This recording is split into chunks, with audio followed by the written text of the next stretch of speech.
Halo kawan, pada kesempatan ini kami dari Universitas Budi Surakarta, program studi S1 Akuntansi, akan memaparkan materi mengenai pemeriksaan subsequent event dan penyelesaian pemeriksaan.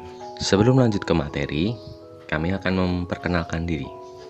Nama saya Nicholas Denny Kurniawan dengan nomor induk mahasiswa 1618027M. Saya Firda Yuzakia dengan nomor induk mahasiswa 161802229M. Dan saya Kristina Milenia Lelang Aya dengan NIM 161802228M. Dapat beberapa bagian yang akan kami paparkan, antara lain yang pertama, sifat dan contoh subsequent event. Kemudian yang kedua, tujuan pemeriksaan subsequent event.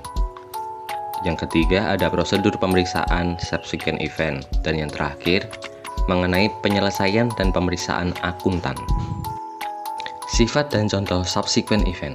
Subsequent event adalah peristiwa atau transaksi yang terjadi setelah tanggal neraca, tetapi sebelum diterbitkannya laporan audit, yang mempunyai akibat yang material terhadap laporan keuangan, sehingga memerlukan penyesuaian atau pengungkapan dalam laporan tersebut. Terdapat dua jenis subsequent event. Yang pertama, peristiwa yang memberikan tambahan bukti yang berhubungan dengan kondisi yang ada pada tanggal neraca dan berdampak terhadap tafsiran yang melekat dalam proses penyusunan laporan keuangan. Adapun contohnya yaitu tidak tertagihnya piutang kepada pelanggan. Yang kedua, ada peristiwa-peristiwa yang menyediakan tambahan bukti yang berhubungan dengan kondisi yang tidak ada pada tanggal neraca. Namun kondisi tersebut ada sesudah tanggal neraca. Contohnya, penjualan obligasi atau penerbitan saham baru. Menurut SHK Etap IAI tahun 2009, halaman 159, mengungkapkan, peristiwa setelah akhir periode pelaporan adalah peristiwa-peristiwa menguntungkan maupun tidak menguntungkan yang terjadi setelah akhir periode pelaporan sampai dengan tanggal penyelesaian laporan keuangan. Ada dua jenis peristiwa setelah akhir periode pelaporan, yaitu sebagai berikut. Yang pertama, peristiwa yang memberikan bukti atas suatu kondisi yang telah terjadi pada akhir periode pelaporan, atau peristiwa setelah akhir periode pelaporan yang memerlukan penyesuaian. Yang kedua, peristiwa yang mengindikasikan timbulnya suatu kondisi setelah akhir periode pelaporan, atau peristiwa setelah akhir periode pelaporan yang tidak memerlukan penyesuaian. Menurut PSAK nomor 8, revisi tahun 2014, 8.1, mengungkapkan, peristiwa setelah periode pelaporan adalah peristiwa yang terjadi antara akhir periode pelaporan dan tanggal laporan keuangan diotorisasi untuk terbit, baik peristiwa yang menguntungkan maupun yang tidak.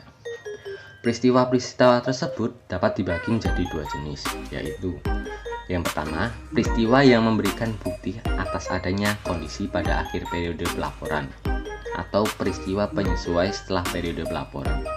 Yang kedua, peristiwa yang mengidentifikasikan timbulnya kondisi setelah periode pelaporan atau peristiwa non-penyesuai setelah periode pelaporan. Tujuan pemeriksaan subsequent event. Tujuan pemeriksaan subsequent event adalah sebagai berikut.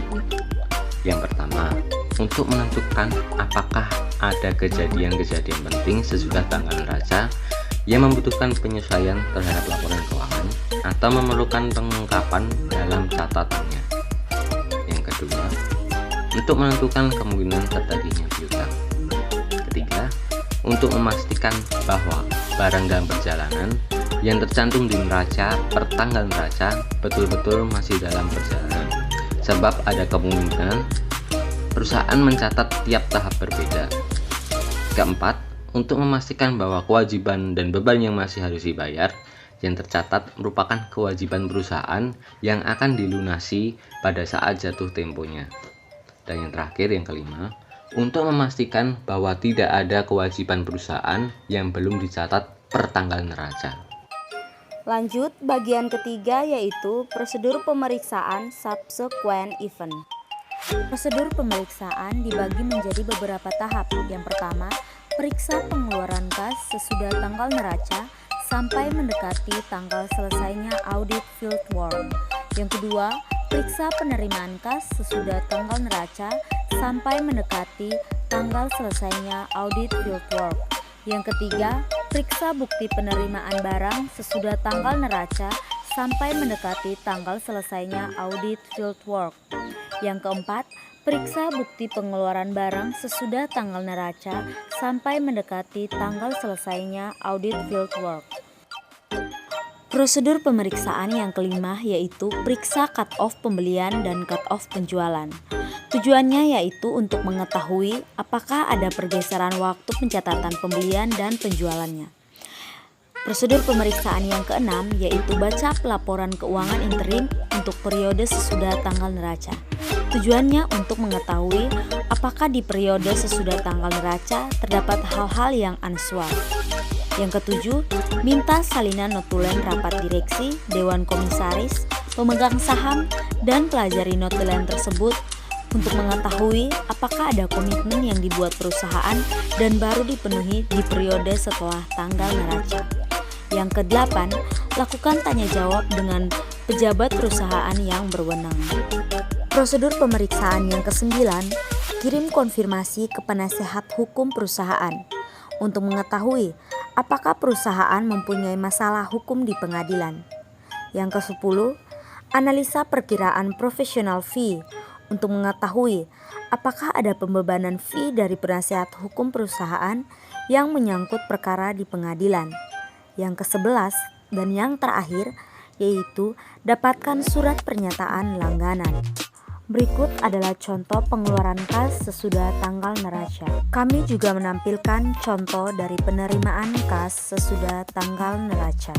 Berikut kami tampilkan contoh dari cut-off penjualan. Pengungkapan peristiwa setelah tanggal laporan dicatat atas laporan keuangan dibagi menjadi dua, menurut SAK etap dan menurut PSAK nomor 8. Menurut SAK etap, tanggal penyelesaian laporan keuangan entitas harus mengungkapkan tanggal penyelesaian laporan keuangan. Entitas harus mengungkapkan untuk setiap kategori peristiwa setelah akhir periode. Yang kedua, menurut PSAK nomor 8, tanggal otoritas untuk terbit entitas mengungkapkan tanggal laporan keuangan diotorisasi untuk terbit dan pihak yang bertanggung jawab mengotorisasi laporan keuangan. Bagian keempat pada subsequent event yaitu penyelesaian pemeriksaan akuntan. Pada bagian ini, hal-hal yang dapat dilakukan seorang akuntan publik setelah dapat menyelesaikan berbagai macam audit prosedur seperti perencanaan audit, mendesain pendekatan audit, melakukan test of control, substantive test of transaction, analytical review, dan test of detail balance. Langkah berikutnya adalah membuat draft atau report, kemudian mendiskusikannya dengan klien, dan mengisu audit report. Dalam membuat draft audit report, akuntan publik diharapkan mampu melaksanakan 6 prosedur, diantaranya 1. Periksa kecukupan presentation dan disclosures. 2. Review ada tidaknya contingent liabilitas dan commitments. 3. Review subsequent event. 4. Lakukan final analytical review. 5. Evaluasi going concern perusahaan. 6. Evaluasi kecukupan bukti audit yang dikumpulkan dengan mengisi audit checklist. Saat melakukan review, ada tidaknya contingent liability, harus memperhatikan 3 kondisi berikut ini. 1. Adanya potensi pembayaran di masa yang akan datang kepada pihak ketiga, adanya impairment aset yang diakibatkan oleh kondisi yang ada saat ini. 2. Adanya ketidakpastian tentang jumlah pembayaran masa datang atau impairment dari aset. 3. Outcome tergantung pada kejadian-kejadian di masa datang. Yang perlu diketahui, contingent liabilities merupakan liabilities yang mungkin terjadi dan mungkin juga bisa tidak terjadi tergantung pada kejadian dalam periode berikutnya. Contingent liability bisa berasal dari 1. Masalah hukum di pengadilan yang belum selesai pertanggal neraca. 2. Dispute yang mana terdapat perbedaan pendapat mengenai hutang pajak. 3. Pendiskontoan wesa tagih. 4. Unused balance of outstanding letters of credit. 5. Jaminan atas kewajiban pihak lain. 6. Product warranties. 7. Pending litigation atas hak paten dan product liability. Pada saat review komitmen, auditor juga perlu menanyakan kepada manajemen tentang ada atau tidaknya sales commitment dan purchase commitment yang mungkin bisa merugikan perusahaan. Hal tersebut dapat dilakukan dengan cara membacakan notulen rapat dan kontrak-kontrak penjualan dan pembelian dengan pihak ketiga yang dibuat di tahun berjalan, tetapi pelaksanaannya dilakukan pada periode berikutnya. Lakukan final analytical review. Biasanya, final analytical review dilakukan oleh manajer dan partner audit yang berpengalaman dan wawasannya lebih luas. Dan dengan adanya standar audit, ini akan mengharuskan auditor untuk melakukan analytical review di bagian akhir proses audit. Jika terdapat hal-hal yang aneh atau unusual, maka perlu diklarifikasi lagi atau membutuhkan prosedur audit tambahan untuk mendapatkan tambahan bukti audit. Setelah final analytical review dilakukan, auditor perlu mengevaluasi going concern perusahaan. Dengan adanya standar audit yang sudah ada, akan mengharuskan auditor untuk mengevaluasi lagi terkait keraguan yang benar mengenai kemampuan klien, sehingga klien dapat melanjutkan kegiatan usahanya paling tidak setahun setelah tanggal neraca. Biasanya dalam tahap ini, terdapat indikator yang bisa membuat auditor ragu atas going concern kliennya, di antara lain: 1. Kesulitan keuangan yang dihadapi klien terlihat dari ketidakmampuan klien untuk melunasi kewajibannya kepada pihak ketiga, baik kewajiban jangka pendek maupun jangka panjang. 2. Kerugian terus-menerus yang diderita klien sehingga akumulasi kerugian sudah melebihi modal disetor. Ketiga, kehilangan pelanggan utamanya, baik di dalam negeri maupun luar negeri. 4. Penjualan sebagian aset tetapnya untuk melunasi hutangnya ke bank. Dengan melihat banyaknya pertimbangan dan keraguan bagi auditor terhadap kelangsungan usaha kliennya, maka auditor perlu meminta manajemen untuk membuat secara tertulis tentang rencana manajemen untuk mengatasi kondisi keuangannya, sehingga auditor harus mengevaluasi reasonableness dari rencana manajemen tersebut. Dalam hal ini, sebelum suatu pemeriksaan akuntan dinyatakan selesai, ada beberapa hal yang harus dilakukan oleh akuntan publik. 1. Seluruh kertas kerja pemeriksaan harus diparaf oleh pembuatnya dan direview oleh atasan. 2. Hasil review harus didokumentasikan dalam suatu review notes. 3. Daftar audit adjustment harus disusun lengkap dengan indeks working paper-nya dan didiskusikan dengan klien. Jika ada kesalahan yang material dan klien tidak menyetujui usulan audit adjustment-nya, maka auditor tidak boleh memberikan unqualified opinion. 4. Audit adjustment yang sudah disetujui klien harus diposting ke masing-masing kertas kerja yang berkaitan.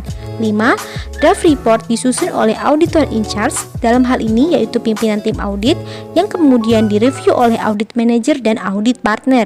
Terakhir, yaitu sebelum kertas kerja pemeriksaan dan draft report direview oleh audit manager dan audit partner, maka audit supervisor harus menyusun apa yang disebut notes to PPM atau catatan untuk partner, principal, dan manager. Setelah draft report direview dan disetujui oleh partner, prinsipal, dan manajer, draft tersebut kemudian harus didiskusikan dengan klien. Namun, sebelum laporan audit diserahkan kepada klien, auditor harus meminta surat pernyataan langganan dari klien. Selain itu, auditor harus membuat draft management letter yang sudah direview dan disetujui oleh PPM dan kemudian didiskusikan lagi dengan klien. Dan setelah klien setuju, barulah dibuat management letter yang final untuk diserahkan kepada klien kembali. Tahap terakhir adalah menyelesaikan urusan pelunasan audit fee.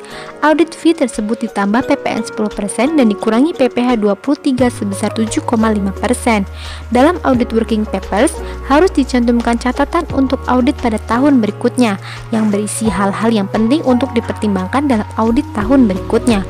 Jenis opini yang harus diberikan terhadap laporan keuangan klien harus berdasarkan pada hasil pemeriksaan. Jika opini yang diberikan unqualified, berarti di setiap top schedule harus ada pernyataan auditor bahwa pos atau perkiraan tersebut disajikan secara wajar. Dalam mereview kertas kerja pemeriksaan, sebaiknya kantor akuntan publik mempunyai suatu daftar yang disebut Audit Working Papers Review Guide. Baiklah, sekian paparan dari kami kelompok 4 mengenai subsequent event. Semoga dari setiap slide yang sudah dijelaskan dapat mudah dipahami ya. Dan tidak lupa, terima kasih untuk kawan-kawan yang sudah menonton video kami dari awal hingga akhir. Semoga bermanfaat.